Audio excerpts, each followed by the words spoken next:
Welcome to the Center for Transformation Institute podcast, where we are uniting with therapists everywhere for personal and professional growth.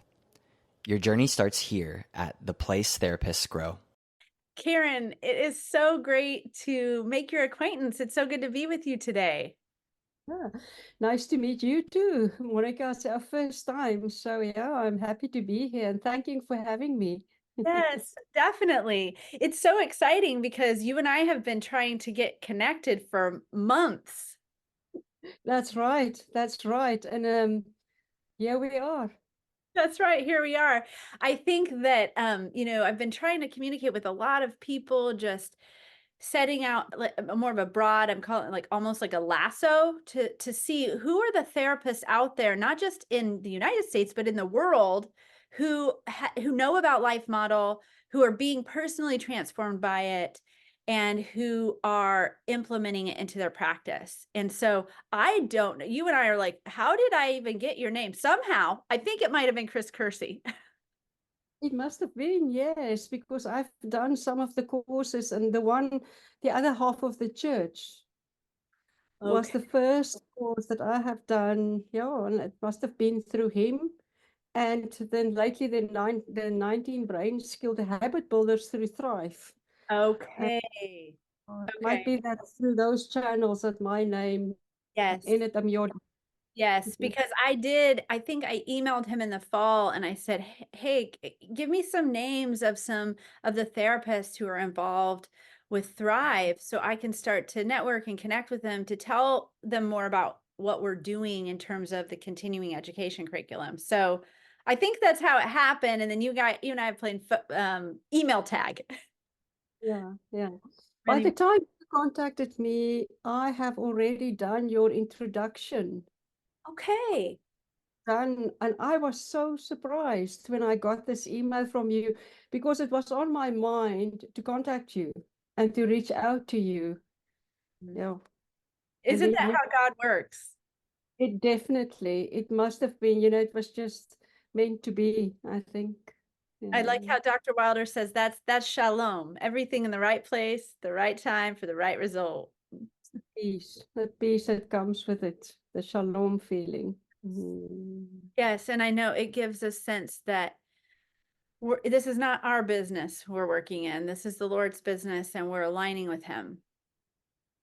The outcry of my heart was definitely to be connected in a better way, and in a meaningful way with the life model, and because I've on my own here in Scotland. There's nobody else is doing the life model. Nobody really knows about the life model.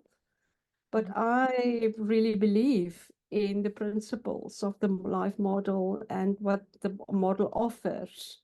Yes, yes. And so I think we have kindred hearts in that way. And I know I was mentioning to you before we started this recording that as I was emailing with you, I saw on your tagline that you're also an APSAT, which is a partner, a betrayal trauma specialist. And I thought, well, who's this woman? How did I not know about her?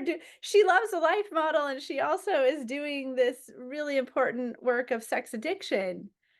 Mm. It's amazing. Yeah, yeah, that's interesting how it's because I began as my first steps into counseling was, it was the calling upon my life. And as I said earlier to you, I found the sweet spot in my life of having the calling of my life combined with my work and my gifting, my natural ability. It's it's peace, the shalom, and the sweet spot in my life, and be in that, Mhm. it's amazing. Oh, so amazing. So amazing. So I know that this is a God encounter we're having. We're just kind of getting to know each other and connecting with our stories. And you said you've been listening to the podcast that the Place Therapists Grow. So you already have heard some of my story.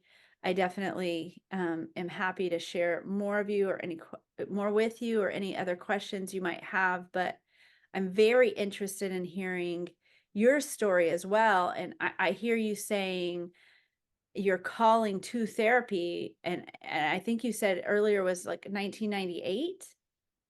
It was 1982. 1982. Okay. I was a missionary with YWAM, and I felt the calling then, and I went back to university to do psychology, did a master's degree in psychology, and back then it was equal to a an honors degree in psychology, and it's equal to a master's degree in the States, the level of training. So then I wasn't in a good place for myself. I didn't believe enough in myself to go on in that direction, but God brought me back, onto the direction that He wanted me to be in. And but I was still counseling people, and while we were out in the Middle East, we stayed there for a few years. I felt I wanted to do the training in ABSATs because I'm not unfamiliar with betrayal trauma in my own life, and I felt I was in a place where I was ready to help other partners, wives, and see God's work in other lives. And I did the training. So it was in that time that I started to work, and it's so interesting.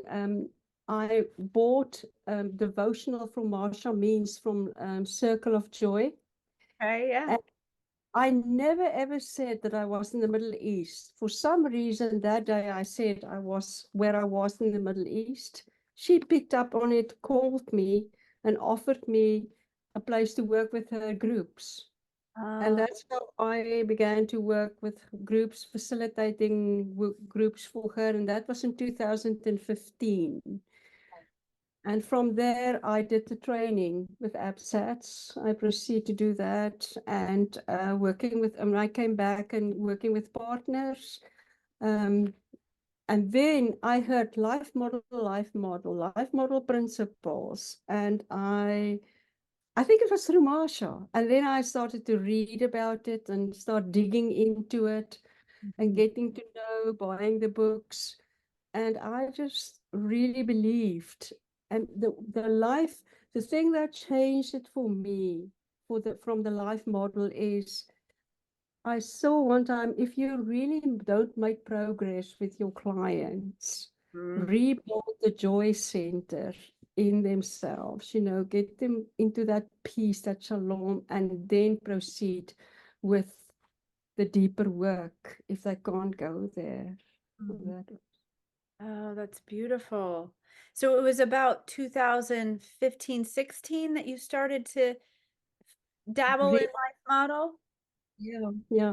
And it was slow in the beginning because I didn't have many to talk about and where to do the training. But then you know how the life model developed. I mean, and the different legs that came out of the life model, and it just exploded almost. And then watched little YouTube videos and passing the peace, using that, starting to use that when I open groups in group settings and with clients, all that to bring that peace and that calm. And it fitted so naturally and well into being a Christian counselor. But I'm using it with all my clients, even if they're not Christian,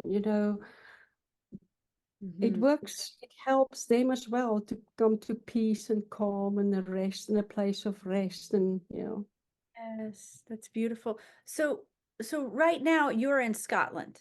Is that correct? Or yeah, I am in Scotland, you're yes. in the Middle East? We were in the Middle East for about 9 years. I'm originally from South Africa. You can hear by my accent. So Exactly. we lived here and we moved to the Middle East for a few years and back again. And yeah, we're here in Scotland.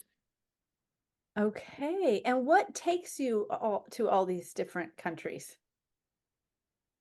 Well, coming to Scotland was to do mission work and to be a missionary, to join a missionary organization. And when we wanted to go back to South Africa, we couldn't get a position there, and the position opened up here. So it was more circumstantial for us.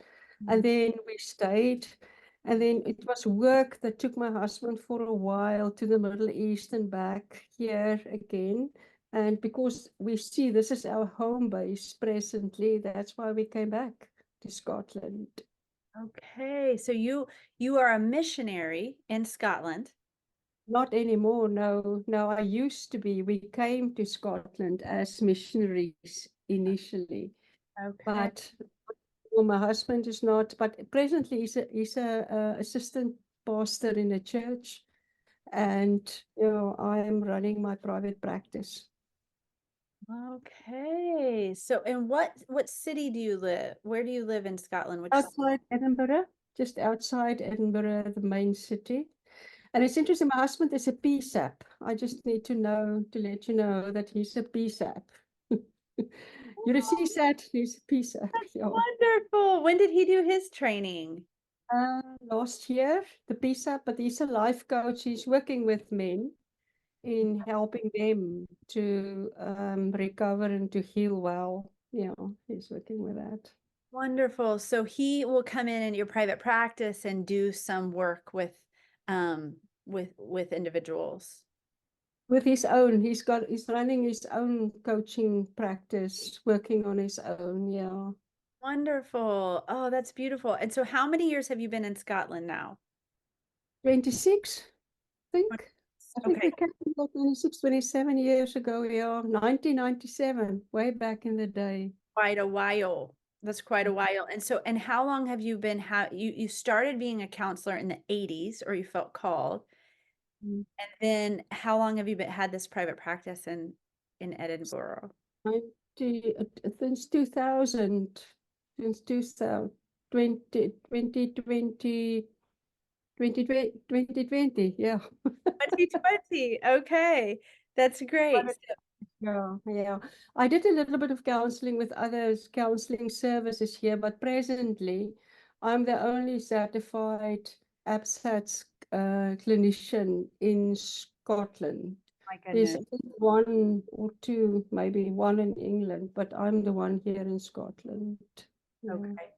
Wow. Yes. Yes. That is a big job for you then to handle all the betrayal trauma in all of Scotland. We need to break up fallow ground here Okay. regarding betrayal trauma, complex betrayal trauma, where pornography is invading the marriage relationship and bringing destruction and destroying the relationship. This is where, I mean, some of the psychologists will prescribe pornography sometimes here in counseling, we know, and yeah, so it's a waking up really of the church here in this whole area. It's waking up my colleagues because they don't see it Yes. as it is, for what it is. Mm-hmm. Yeah, that's just reminding me of my journey from just, graduating, with the degree in counseling and working for the first 15 years or so without the CSAT credential and doing my best, but really only coming from my own narrative around sexuality. And when others would come in and there were issues, I didn't know what to do with it. There was just a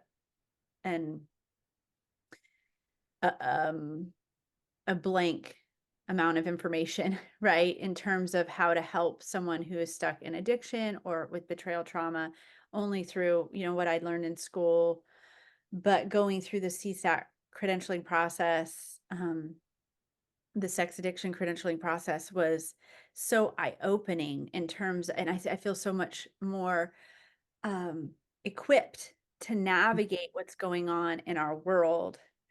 And Yes. that's what I hear you saying, is that you are breaking up fallow ground. You are really a pioneer there in Scotland. What I've done is I've done a counseling diploma in Scotland in 2011, 12. That's right, in integrative model in counseling. So I'm working as a therapist now. I'm working therapeutically with clients. And because with trauma, and I'm trauma informed and working with trauma, and this is where the life model with the theology and Mm. the neurotheology, it's really where it comes together for me. God created the brain and how God sees the brain, and then the theology part of that. And this is really, it sits so comfortably with what I believe, and that God created us and the way He created us. So that really made a huge difference for me. And then after my training, I also went on to do, I'm certified now as a brain spotting therapist as well. And you know, the brain spotting developed out of EMDR. David Grant developed, I think you've done EMDR, have you? Yes, I'm certified EMDR, and so I know a bit about brain spotting, but I'm not trained in it. That's right. So I've done my certification with a reverend as well, to bring the spirituality part into that as well, and how we relate to God through our brain, to find the brain spot where we relate to God, and to go from there. So that is this, also to find the peace and the shalom through that. That's beautiful, Carin. So that's maybe where I do most of my work is with trauma work. As you know, with betrayal trauma, complex betrayal trauma, it's all about working with the trauma and the brain and the understanding of that. But then comes in the beautiful, the connection, that you need to be connected. We look at the connection, and then the Emmanuel intervention. Mm-hmm. Yes, that's beautiful. So I want to back up a little bit. I'm going to ask you some more questions around all the things you're saying. I think one of the main questions that I'm trying to get a pulse on for the people I'm talking to who are therapists and also doing life model is, did you see the life model intersecting with a personal need for yourself? And if so, how has it been helpful and transformational? It really helped me to understand my reactions better, if I get you right, what you mean, and how I respond and what's going on in my brain. And then how to bring myself to peace, and how important is that spot of peace and shalom in my own life. And to apply the principles, the 19 brain skills, of connecting and soothing myself and all of that. And then from there to apply that in my life and to live that, and then to, to teach my clients that. Yes. And So take me back to the first moment, Carin. I would said Marcia because Marcia introduced you to the life model. When Marcia means introduced you or mentioned life model, what were you thinking and how did you get connected? How did you know it was something that was special enough to, you're a busy trauma therapist. How did you know it was something to pay attention to? Marsha means herself as a person, and the application of the principles in her own life. And I trusted her so much. And I knew if she advised me or say, look into this, or this is helpful, then I knew there's something there. I need to look. And we were a team working with Marsha, and all the other therapists on the team, because they're in the States, they went on and they did more training Okay. in the life model. So they were more grounded they became actually more grounded in the life model that I was in that time. So, but then Marsha would often say, they went off and did the training. That's all what she would say. And I'm a researcher. I want to know. If somebody says something to me, I will go and look it up and see what's going on and what training did they go and do, And then I decided, oh, I need to do the training too. I need to invest more energy into that as well. And then when it came to the word neurotheology, caught my attention. This theology combined with the neuroscience. And I thought, yes, that's what was the missing piece for me, to acknowledge God made my brain. He made the brain. He understands the working of the brain. And it's important for me to understand that as well and how he sees it. Because we worship him spirit, soul, and body. And body is the physical part is the brain, although your mental part is part of the brain, And how does that work? Why is it so important for God? I mean, Paul said, be renewed in your mind. Yeah. It's more than just repeating the scripture, be renewed in your mind. How am I being renewed in my mind? How is God bringing the peace in the limbic brain system? Wow. Yeah. Yes, yes. I'm just hearing you speak and thinking that is so connected to my experience as well. It sounds like, from what I'm hearing, you were in YWAM when you were very young. Yeah, I was young, I was 22, 3. 23. So God caught your heart very young. Yeah, I walked with God since I was very little. I was very, very little. I was trained in God's ways. Yes. I grew up in God's ways, yeah.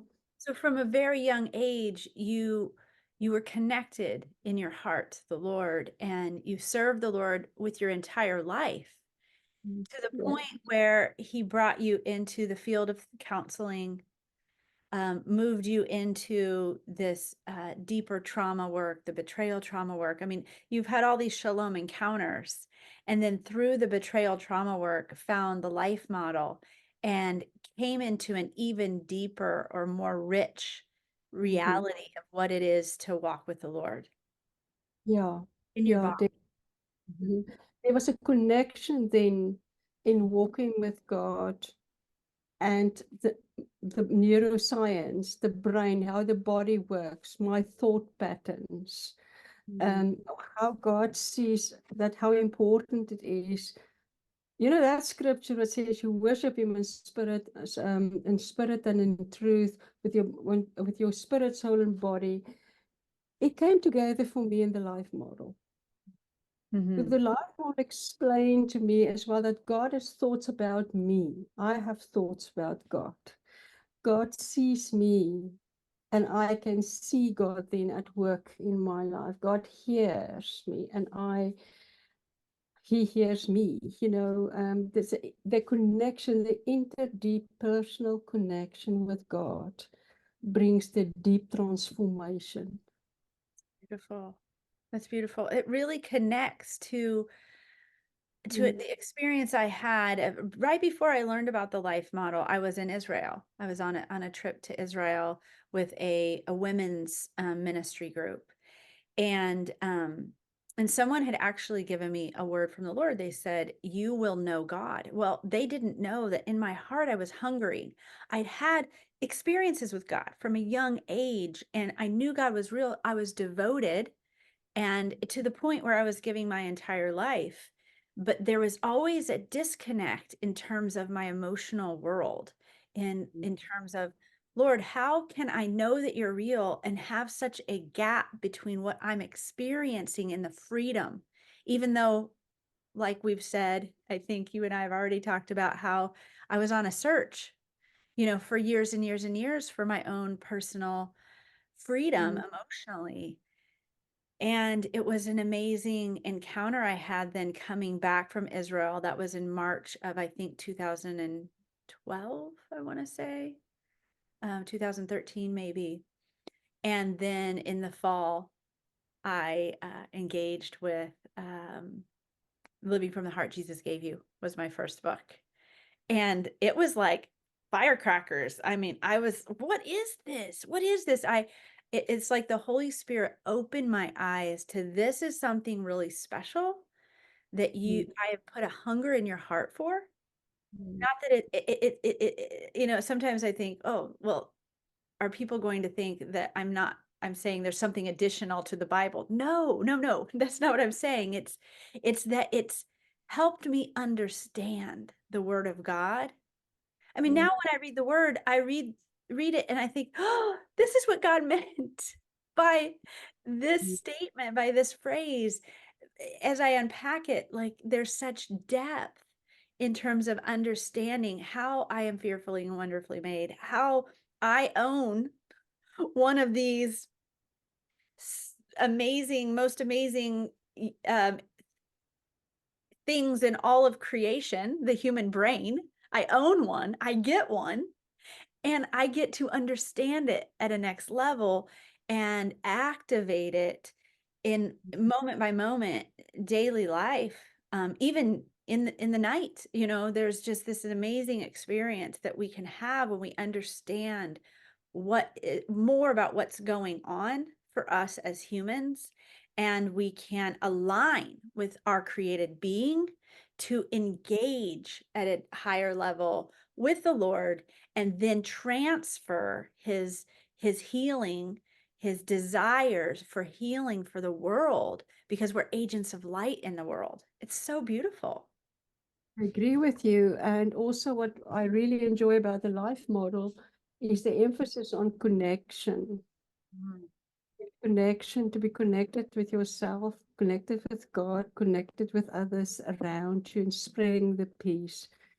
I remember my mom always, she had things that she repeated to me, and one of the things is, Carin, you don't live for yourself alone.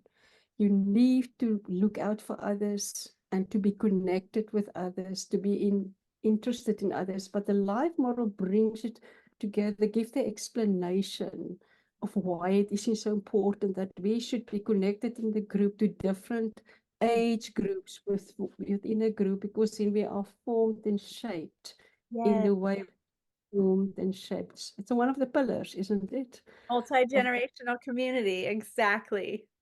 Oh, that's right. And it makes sense to me. It Yeah. makes so much sense to me.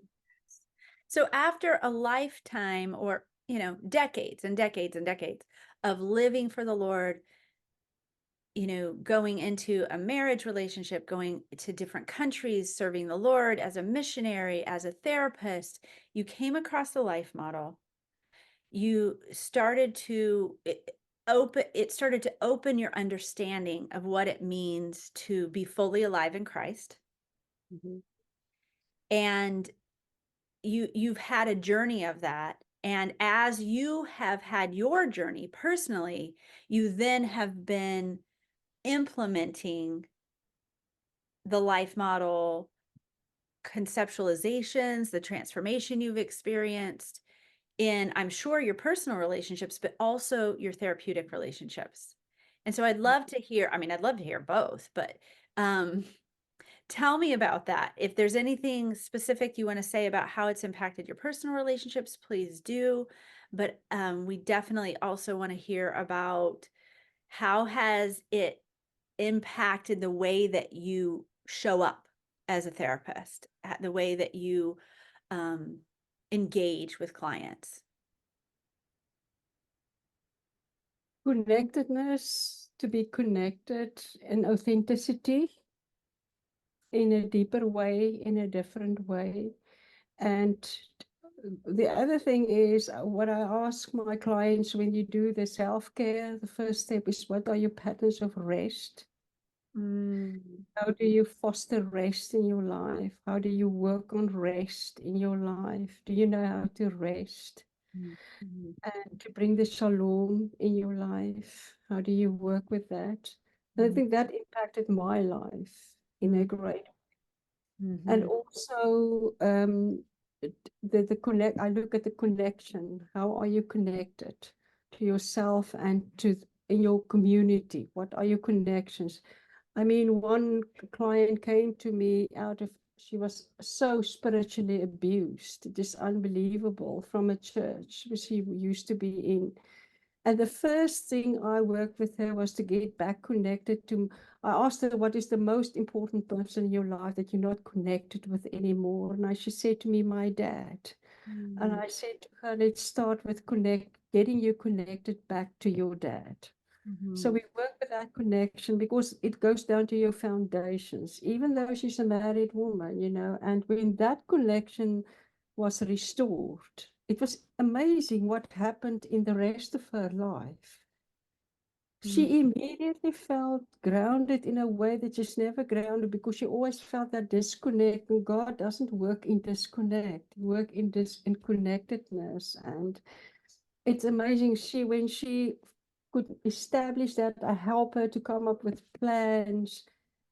And from there on, she just felt suddenly she belonged again to a broader structure. Then we walk with the peace and the calmness and the shalom, and to read her body, to understand herself. You know, that's the first steps of the trauma work, really, but just in a slightly different way. It's so beautiful because of the joy component, Yeah, right? the joy, the joy. The joy. Yes, exactly. I'm thinking about interpersonal neurobiology, Dan Siegel, and how all of the work he's done, and of course, Alan Shore and the foundation he's laid for Life Model has helped us understand our interconnectedness to the world, right? To the universe, to the God who created the universe, and that our traumas keep us frozen and stuck in an inability to feel that interpersonal synergistic bond, right? And I love how Life Model talks about biblical group belonging, biblical community. What does it mean to be the church who we're given over to the Spirit of God? The Spirit of the living God is in us and around us and among us. And what does it really mean to be in unity in our marriages, right? In our family systems, and in our neighborhoods, our churches, our communities. And if the church is truly connected, you know, if we each as individuals is truly connected to the Spirit of God, and then we are in synergistic community together, and we do this joyful biblical group belonging, the potential is, I think it's through the roof. I think it's exactly what God is doing in this generation. As the days get darker, He's bringing us light in terms of how to connect. As a practical, I so agree with you on this. And the other practical element of the life model is the joy center, feeding the joy center. And that's what is joy? What is, you know, what is the definition of joy? That I'm glad to be with you. You're glad to be with me. You're the twinkle in my, you know, in somebody's eye.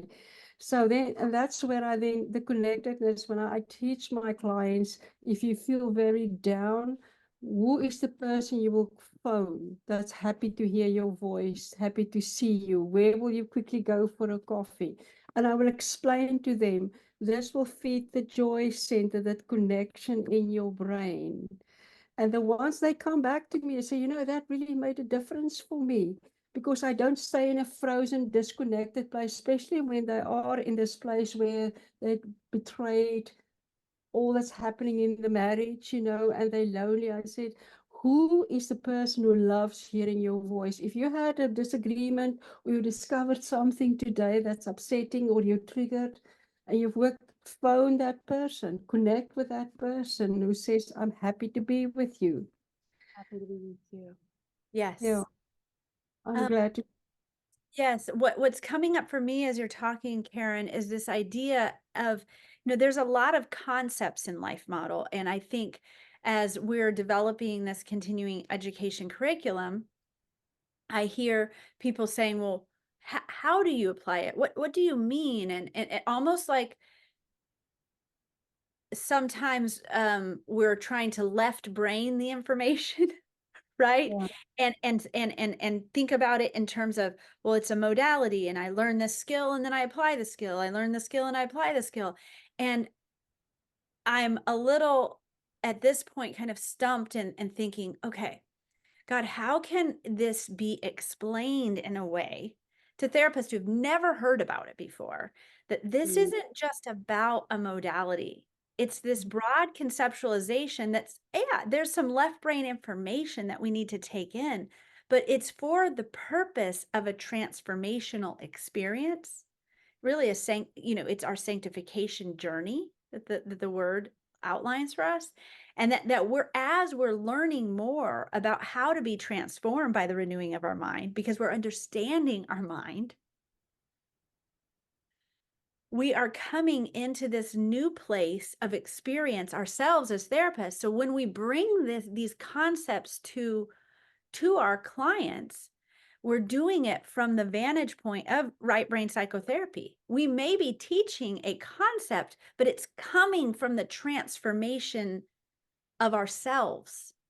And I think, as as we see even in secular psychotherapy, there's a lot coming out about right brain psychotherapy, the experience of being with the therapist who is transformed, that is going to then automatically offer transformation, not just in information, not even, that it's more of this whole mind, spirit, soul, body experience that the client's then able to take in because the therapist has done their work. See, when I tell them you've got the joy center in your brain, how you feed the joy center by positive connection, gratitude, and all that, then we go to the next level. Is how did you feel? Or they will come back and say, I felt like that. That was the effect on me. And this is the deeper level we're looking for, isn't it? Because that's deeper than just the intellectual information of getting up and phoning the person. Because what was the outcome of that phone call? And, that's the brain, the positive mindset of gratitude. That's how the practical little bits and pieces of application. I had a very hard session this morning with a client, and on the end, I felt like, and I said to her, okay, let's do some gratitude before we end the session. What are you grateful for? And immediately it lifted her. I felt better and in a better place to end the session, So these is just little nuggets that you implement in that I do use Right. in my. It's almost like it's oozing out of you because you've been transformed by it. Even as you're talking, I'm thinking, okay, the last few days have been a little heavy for me as well, with client cases and just long hours, and it's impacted my ability to rest well at night. And in my mind is, okay, I got to live in appreciation so that as I'm going to sleep at night, I'm falling asleep in joy. And then that creates a better rest experience for myself. And so how do I do that? I've got the concept. Now I have to integrate it in my family system so that we have this joyful experience before we go to bed, so that we can all, just it's just an overall big picture of how we can live fully alive, fully transformed, as much as possible on this earth, at least. And I also ask my clients to have a gratitude journal while they were in therapy with me. And I just 2 or 3 sentences every day, what you're grateful for. And I will ask, have you done with that? And many will say to me, it's changing my life. I'm much more aware of things to be grateful for. Little things that I've never been aware of that I can be grateful for, because I tell you, you can be grateful that you can sit on a chair today. You don't have to stand on your knees. Small little things that we take for granted. Yes. That is part of the changing in them to keep them in a positive mindset, to bring the peace and the calm. The other thing that was also for me help this, we're talking about the practicalities of little applications, is when Jim Wilder's wife Kitty did the passing of the peace, and she so beautifully hold that cup and she says, so, and what is this cup reminding? Is it somebody connected to somebody with a positive experience. She's not only mindful for the moment I'm drinking a warm cup of coffee.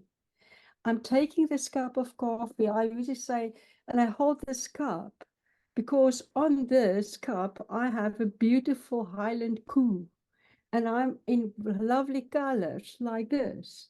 So when I hold this cup, I feel joyful. And that's why I chose this cup, because I love Scotland so much. So immediately it brings me in a positive mindset. It lifts me into that place of gratitude and joy, and I feel at rest and peace. Immediately, my nervous system calms because of that. And this is what life is about. And the heaviness of life. In the world, we will have trouble, but God has overcome the world. And I was just reading in 2 Corinthians this morning in my devotional time about near the end of the book, just about how in troubles and hardships and everything that we go through, right? That we are to embrace those things, because this is where the power of God is coming in and resting in us and on us. And so isn't when we connect in the trouble, when the amplification of distress, when distress is amplifying in our lives, but we have this tool of appreciation, passing the peace, that we have this ability to posture ourselves to embrace our weakness, our inability, our powerlessness, right? Like the 12 steps talk about our powerlessness, and that the power of God is then resting on us. Which also reminds me of the idea of tenderness to weakness, right? That in life model, and in the biblical understanding, we embrace our weakness. We actually build loyalty around our own weakness and the weaknesses of others. That's right. It's acceptance and embracing, and then knowing that, it's in the surrender that we change. Yes. Yes. This is really beautiful.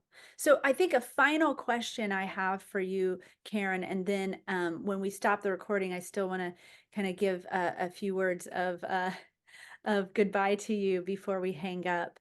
But as I'm thinking about the big picture of this in your practice, in Carin's personal calling in the world, and Carin's essence or aroma of Christ in the world, what I'm seeing through the telling of your story is that you were called at a young age. The Lord brought you to his heart at a very young age so that you could be a healer in the world. And that he led you for a lot of your life in a love relationship with him, in a caring relationship for the world, and that something happened with Life Model that kind of transformed you in the way that you perceive, or the depth of your perception in terms of your relationship with the Lord, and the way that you honor him through your calling in this life. Can you, in a nutshell, or whatever, however you want to express yourself, can you tell us how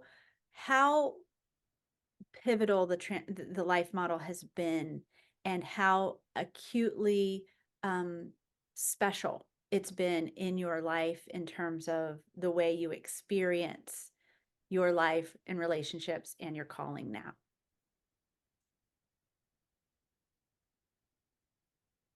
I would say I am trained in many modalities, but I could never really feel, this is it.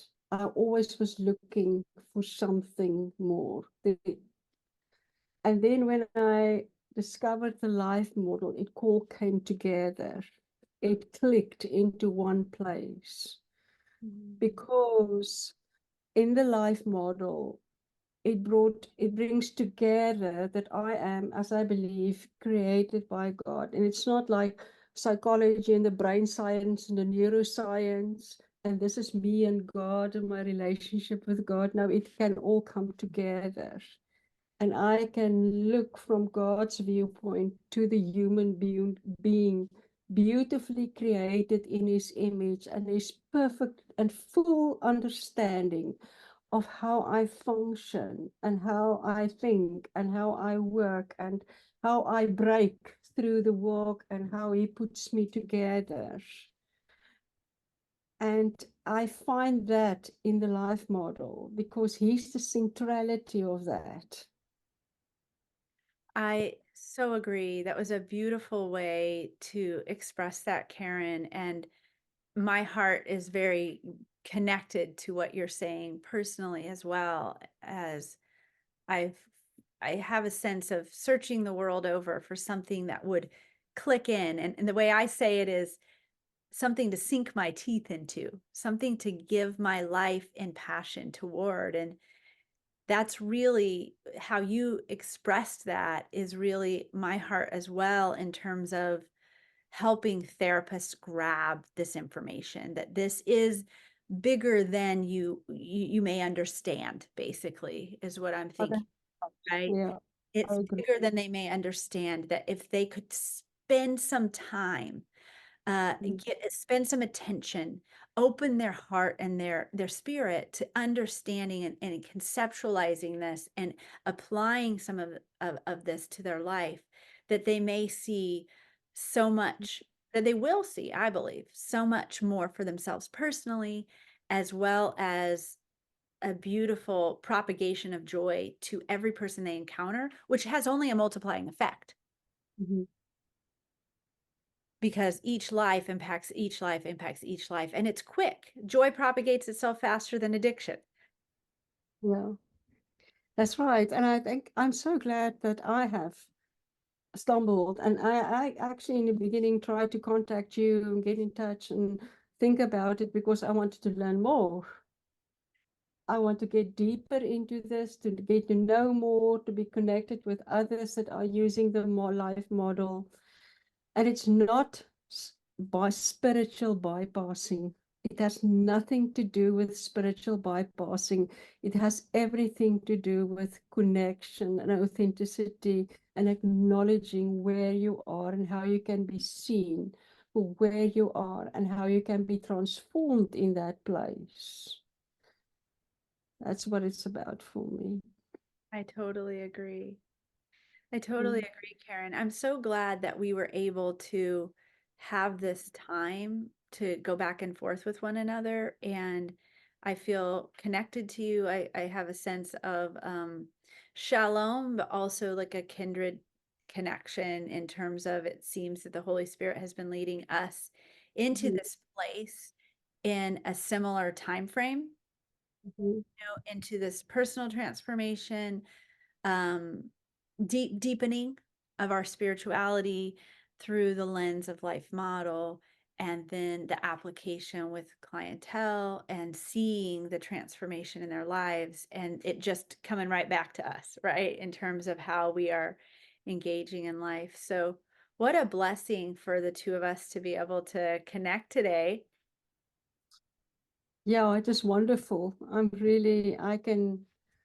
feel at peace now that we've connected and we could have this conversation and knowing there's so much more to learn about this. There's a deeper exploration that awaits, and I know I'm going to learn a lot more. And So much. I'm always ways to be better, to serve my clients better, in a way that, help them.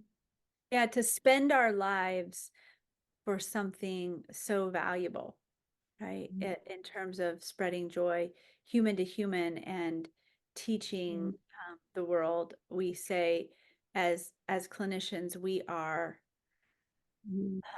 the silent influencers, in our Yeah, community. yeah, definitely. To live the principles you do influence. Exactly. So I'll go ahead and stop the recording now, and then let's talk a little bit more about how you might be able to get involved in some of the back end kind of things that we're working on to get this curriculum off the ground. So thank you so much, Carin, for participating Thank you in. so much for having me. I really appreciate it. Thanks for tuning in to this week's episode of The Place Therapists Grow. We hope you will join us next Monday. To expand your knowledge and continue your growth journey, go to cftinstitute.com and take our assessment. See you next time.